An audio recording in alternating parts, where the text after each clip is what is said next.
High school के बच्चे एक मर्डरस टाइम लूप में फंस जाते हैं। जब तक ये लोग विक्टिम के बॉडी पार्ट्स इकट्ठे नहीं कर लेते तब तक ये लोग अगला दिन नहीं देख पाएंगे। हमारी कहानी की शुरुआत में एक बच्ची को अपनी गुड़िया के साथ भागते हुए दिखाया जाता है। इस बच्ची के पीछे एक आदमी कुल्हाड़ी लेकर पड़ा होता है। बच्ची जंगल से भागकर अपने घर आकर छुप जाती है। तेज हवाएं चलने लगती हैं और वह आदमी घर के अंदर घुस आता है। इसके बाद वो आदमी उस कुल्हाड़ी से उस बच्ची को मार डालता है और उसके टुकड़े कर देता है। बच्ची का खून उसकी गुड़िया पर आ गिरता है। ये घटना 1988 की होती है। इसके बाद कई बच्चे गायब होने लगते हैं। एक आदमी हमें बताता है उस बच्चे की आत्मा अपने शरीर के टुकड़े ढूंढने के लिए लोगों को चुनती है और उन्हें बॉडी सर्च का हिस्सा बनाती है। जब तक उसके बॉडी पार्ट्स नहीं मिलते तब तक पार्टिसिपेंट्स टाइम लूप में फंसे रहते हैं। अगले सीन में आज का डेट दिखाया जाता है 5 जुलाई। आसुका नाम की लड़की सुबह स्कूल जाने के लिए तैयार होती है। उसकी माँ उसके लिए एक्स्ट्रा लंच पैक करती है ताकि वो अपने फ्रेंड्स के साथ शेयर कर सके। यहाँ हमें पता चलता है कि आसुका को स्कूल में कोई भी दोस्त नहीं है। वो अकेले स्कूल की तरफ जाने लगती है। तभी क्लास की सबसे पॉपुलर लड़की रे वहाँ आती है। सब उसके बारे में बात करने लगते हैं। क्लास के कुछ लड़के आसुका को देखकर कहते हैं पता नहीं क्यों इससे कोई लड़की बात नहीं करती। तभी क्लास का सबसे पॉपुलर लड़का ताकाहिरो वहाँ आता है और आसुका से टकरा जाता है। आसुका का सामान नीचे गिर जाता है। ताकाहिरो आसुका की मदद करना चाहता है पर उसके दोस्त उसे खींच कर ले जाते हैं। आसुका अपना सामान वहाँ से उठाकर जाने लगती है। तब उसे एक बिल्ली दिखती है। आसुका थोड़ा आगे बढ़ती है तब वो बिल्ली बस के सामने आकर मर जाती है। सब लोग बिल्ली को देखकर थोड़ा दुखी हो जाते हैं। इसके बाद स्कूल में लॉकर के बाहर ताकाहिरो का क्लिप गिर जाता है। आसुका उसे उठाने वाली होती है कि तभी एक और लड़की उसे उठाकर ताकाहिरो को दे देती है। आसुका यहाँ से अपनी क्लास पहुँचती है। तब क्लास में बात चल रही होती है किसी ने स्कूल फेस्टिवल के पैसे चुरा लिए हैं। सब लोग शोता नाम के एक लड़के पर शक करने लगते हैं और उसका डेस्क चेक करते हैं। किसी ने जानबूझकर शोता के डेस्क में पैसे रख दिए थे। शोता का भी आसुका की तरह क्लास में कोई दोस्त नहीं होता। तभी रे और ताकाहिरो क्लास में आते हैं। सब लोग इन्हें बताते हैं कि शोता ने पैसे चुराए हैं। ताकाहिरो कहता है जाने दो, अंत भला तो सब भला। और रे कहती है ये उसकी गलती है, वो क्लास प्रेसिडेंट है, उसे पैसे संभाल कर रखने चाहिए थे। कल से फेस्टिवल कमेटी के लिए मेंबर सेलेक्ट होने थे। सबको वॉलंटियर करने को कहा जाता है। इसके बाद लंच ब्रेक पर आसुका स्कूल के पीछे वाले बेंच पर अकेली बैठकर खाना खाती है। तभी उसे सामने वाले कुएं से कई सारे खूनी हाथ दिखाई देते हैं। तभी कुछ वर्कर्स वहाँ आ जाते हैं और आसुका को वहाँ से जाने के लिए कहते हैं। आसुका उठकर उस कुएं के पास जाती है पर उसे वहाँ कुछ भी नजर नहीं आता। इसके बाद वो क्लास की तरफ जाने लगती है। तभी उसे एक टीचर जमीन में कुछ गाड़ते हुए नजर आते हैं। तेज हवाएं चलने लगती है और एक गमला नीचे गिर जाता है। तभी हमें आसुका के पीछे पहले सीन में दिखाई बच्ची का भूत खड़ा दिखाई देता है। वो आसुका से कहती है कि तुम्हें मेरी बॉडी ढूंढनी पड़ेगी। आसुका ये सुनकर पीछे मुड़ती है पर वहाँ पर कोई भी नहीं होता। इसके बाद आत्सुशी नाम के लड़के को अपने घर पर गेम्स खेलते हुए दिखाया जाता है।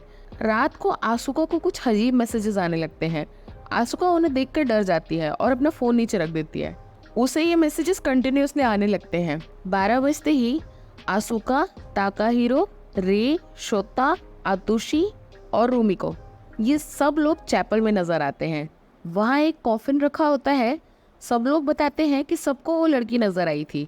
उस बच्ची की आत्मा ने सबको यहाँ इकट्ठा किया था। शोता कहता है तो हम अब बॉडी सर्च का हिस्सा बन चुके हैं। आतुशी कहता है उसे इन सब का हिस्सा नहीं बनना और वो यहाँ से जाने लगता है। तभी रेड पर्सन वहाँ आ जाती है और आतुशी को मार डालती है।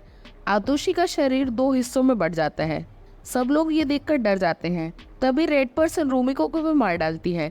सब लोग रेड पर्सन को देखकर भागने लगते हैं। ये सब एक जगह आकर छुपते हैं पर रेड पर्सन एक एक करके सबको ढूंढ लेती है और सबको मार डालती है। इसके बाद सुबह होती है। आसुका को सब कुछ 5 जुलाई जैसा दिखता है। हर बात पिछले दिन जैसा ही रिपीट होने लगता है। ताकाहिरो शोता को पकड़ कर ले जाता है और उससे पूछता है बॉडी सर्च क्या है, तुम ऐसा क्यों कर रहे हो। शोता बताता है उसने ऑनलाइन बॉडी सर्च के बारे में पढ़ा था। जब तक हम लोग सारे बॉडी पार्ट्स ढूंढ नहीं लेते तब तक हम इसी दिन में फंसे रहेंगे। तभी योशिरो जो स्कूल का लाइब्रेरियन है वो यहाँ आ जाता है। यही स्कूल के पीछे कुछ दफनाते हुए दिखाया जाता है पर वो बच्चों को देखकर वापस चला जाता है। आज रात फिर सब लोग चैपल में मिलते हैं। सबको बॉडी पार्ट्स ढूंढकर कॉफिन में इकट्ठे करने होते हैं पर यह काम उन्हें रेड पर्सन से छुप कर करना होगा। रेड पर्सन रोशनी और आवाज से अट्रैक्ट होती है। ये लोग रेड पर्सन से छुपकर बॉडी पार्ट्स ढूंढने लगते हैं। ताकाहीरो और आसुका को फिश टैंक में एक हाथ मिलता है। रेड पर्सन वहां आ पहुंचती है, तब ताकाहीरो आसुका को कहता है कि वो उस हाथ को जाकर कॉफिन में रख दे, और रेड पर्सन ताकाहीरो को मार डालती है। आसुका उस हाथ को लेकर भागती है। रेड पर्सन तब तक एक एक करके सबको मारने लगती है। रेड पर्सन आसुका को भी मार डालती है, तब रूमी को उस हाथ को लेकर कॉफिन में रख देती है। इसके बाद रेड पर्सन उसे भी मार डालती है। इसके बाद सुबह होती है। आज आसुका बिल्ली को बचाने के लिए उसे पकड़ने वाली होती है कि तभी ताकाहीरो उसे बचा लेता है। रे और रूमी को भी वहां आ जाते हैं और खुश होते हैं कि उन्होंने बिल्ली को बचा लिया, और अब उन्हें यह बॉडी सर्च की गेम में मजा आने लगता है। इन सब में अच्छी दोस्ती भी हो जाती है और आसुका भी काफी खुश हो जाती है। आज ये लोग शोता को भी बुली होने से बचा लेते हैं। लंच ब्रेक पर रे, रूमिको और आसुका सब साथ बैठकर खाना खाते हैं। रूमी को बताती है उसने अपने बॉयफ्रेंड का फोन चेक किया और उसे पता चला कि उसका बॉयफ्रेंड उस पर चीट कर रहा है। आज रात रे, आसुका और रूमी को पूल में छुपे होते हैं, तब रेड पर्सन उन्हें ढूंढ लेती है और एक एक करके तीनों को मारने लगती है। तभी रेड पर्सन की गुड़िया पानी में तैर रही होती है। आसुका को वो गुड़िया कुछ अजीब ढंग से तैरते हुए नजर आती है, जैसे कि उसका एक हिस्सा भारी हो। अगली सुबह ताकाहीरो शोता को बताता है कि वो और आतुशी पहले एक साथ पढ़ते थे। आतुशी भी ताकाहीरो की तरह अच्छा बास्केटबॉल प्लेयर था, पर उसके पैर पर चोट लगने की वजह से उसने बास्केटबॉल खेलना छोड़ दिया। तब से वो स्कूल आना भी पसंद नहीं करता था। फिर शोता सबको बताता है उसे बॉडी सर्च के ऊपर कुछ इन्फॉर्मेशन मिली है। 30 साल पहले एक सेकंड क्लास की बच्ची को मारकर किसी ने उसके टुकड़े कर दिए थे और उन्हें इनकी कैंपस के पास छुपा दिए थे, पर कभी भी किसी को उस बच्ची का सर नहीं मिला। उस बच्ची का नाम मीको था। मीको सिर्फ 8 साल की थी। रेड पर्सन भी मीको की ही एज की लग रही थी। ये सब मिलकर प्लान बनाते हैं कि किस तरह रेड पर्सन से बचकर उसे डिस्ट्रैक्ट करके बॉडी पार्ट्स इकट्ठे किए जाए। ये सब लोग इस बॉडी सर्च गेम को काफी एंजॉय करने लगते हैं। आतोशी इस गेम का हिस्सा नहीं बनता। वो हर दिन छत पर आकर लेट जाता है, पर एक रात जब रेड पर्सन सबको मार चुकी होती है, तब बस ताकाहीरो बचा होता है और वो भी काफी ज्यादा घायल हो चुका होता है। तभी आतोशी आता है और ताकाहीरो की मदद करता है। ताकाहीरो उसे मिले पैर को कॉफिन में रखने के लिए कहता है और खुद रेड पर्सन को डिस्ट्रैक्ट करता है। आतोशी भाग कर जाता है और उस पैर को कॉफिन में रख देता है। अब तक ये लोग सारे बॉडी पार्ट्स ढूंढ चुके थे, सिर्फ सर बाकी रह गया था। अब आतोशी भी इनके साथ घुलने मिलने लगता है। सब लोग साथ बीच पर जाते हैं। वहाँ आतोशी ताकाहीरो को बताती है कि स्कूल में किसी ने उसके बारे में अफवाह फैला दी थी, जिसकी वजह से उससे कोई बात नहीं करता था। ताकाहीरो को ये सुनकर बहुत बुरा लगता है। इसके बाद सब साथ बैठकर बातें करते हैं और खुश होते हैं कि इस बॉडी सर्च की वजह से ये सब लोग अच्छे दोस्त बन गए। यहाँ से सब लोग मीको के घर पर पहुँचते हैं जहाँ उसका खून हुआ था। यहाँ इन्हें मीको की तस्वीरें मिलती हैं और इन्हें पता चलता है कि मीको बीमार रहती थी, वो स्कूल नहीं जा पाती थी और इसी घर में रहती थी। उसकी गुड़िया को वो एमिली कहकर पुकारती थी। मीको को उसकी गुड़िया से बहुत ज्यादा प्यार था। इन लोगों को एक दीवार पर लकड़ियों का पट्टा नजर आता है। ये लोग उसे निकालते हैं। वहाँ इन्हें मीको की डॉल एमिली मिलती है। ये सब पीछे मुड़ते हैं, तब तक एमिली गायब हो चुकी होती है। आज रात रेड पर्सन और एमिली की बॉडी जुड़ जाती है और ये मिलकर एक मॉन्स्टर का रूप ले लेती है। वो रे को चबा कर खा जाती है और बाकियों को मारने लगती है। अगली सुबह ये लोग बिल्ली को नहीं बचा पाते। आज बिल्ली बस के नीचे आकर मर जाती है। ये लोग स्कूल पहुंचते हैं, रे के बारे में पूछते हैं, तब किसी को भी रे के बारे में पता ही नहीं होता। रेड पर्सन रे को चबा कर खा गई थी, जिसकी वजह से उसका एग्जिस्टेंस ही खत्म हो जाता है। अब ये सब परेशान होने लगते हैं। आसुका लाइब्रेरियन याशीरो के पास जाती है। याशीरो बिल्ली की बॉडी को दफना रहा होता है। आसुका उसे बॉडी सर्च के बारे में पूछती है। याशीरो पहले मना कर देता है कि उसे कुछ नहीं पता, पर आसुका इंसिस्ट करती है। तब याशीरो कहता है वो बॉडी सर्च का हिस्सा था, पर बॉडी सर्च खत्म होने के बाद उस टाइम की सबकी यादें मिट जाती हैं। उसे एक किताब मिली थी जिसकी वजह से उसे बॉडी सर्च के बारे में याद आया। आसुका ये सुनकर मायूस हो जाती है। वो स्कूल की छत पर अकेली खड़ी होती है, तब ताकाहीरो वहाँ आ जाता है। आसुका उसे बताती है उसे डर लग रहा है। ताकाहीरो उसे कहता है मैं तुम्हें बचाऊंगा और फाइनली जब बॉडी सर्च खत्म होगा तब हम अगला दिन देख पाएंगे।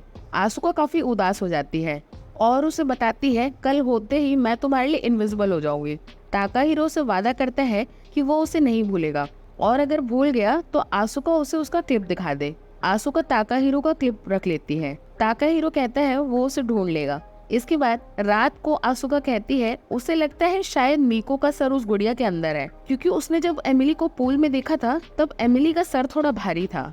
ताकाहीरो कहता है उन 6 लोगों को इसलिए चुना गया क्योंकि मीको ने उन लोगों का अकेलापन महसूस कर लिया था। तभी रेड पर्सन वहां आ जाती है और सब पर हमला कर देती है। ये लोग जैसे तैसे रेड पर्सन को बांध देते हैं। रेड पर्सन सबको मार देती है, बस ताकाहीरो और आसुका बच जाते हैं। ताकाहीरो रेड पर्सन का सर फाड़ देता है।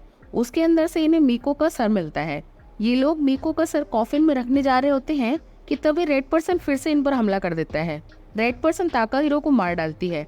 आसुका रेड पर्सन को मार डालती है और कॉफिन में मीको का सर रख देती है। सुबह होती है और आज दिन बदल जाता है। आज 6 जुलाई का दिन होता है। न्यूज़ पर बताया जाता है चैपल में एक सर मिला है। सब स्कूल पहुंचते हैं। सब लोग एक दूसरे को भूल चुके होते हैं। आज आतोशी पे स्कूल आता है। फेस्टिवल कमेटी में इन 6 लोगों को ही एक ग्रुप में डाल दिया जाता है। सब लोग कमेटी डिस्कशन के लिए जा रहे होते हैं कि तभी आसुका की जेब से ताकाहीरो का क्लिप गिरता है, जिसे देखकर ताकाहीरो को सब कुछ याद आ जाता है। आसुका काफी खुश हो जाती है। इसके बाद स्कूल के पीछे वाले कुएं को दिखाया जाता है और एक न्यूज़पेपर की क्लिप दिखाई जाती है। इसमें अब मीको का चेहरा बदलकर आसुका का चेहरा आ जाता है और हमें पता चलता है कि अब मीको की जगह आसुका का मर्डर हो चुका था और हमारी कहानी यहीं खत्म होती है। अगर आपको ये एक्सप्लेनेशन पसंद आया हो तो please like, share and subscribe. Thank you.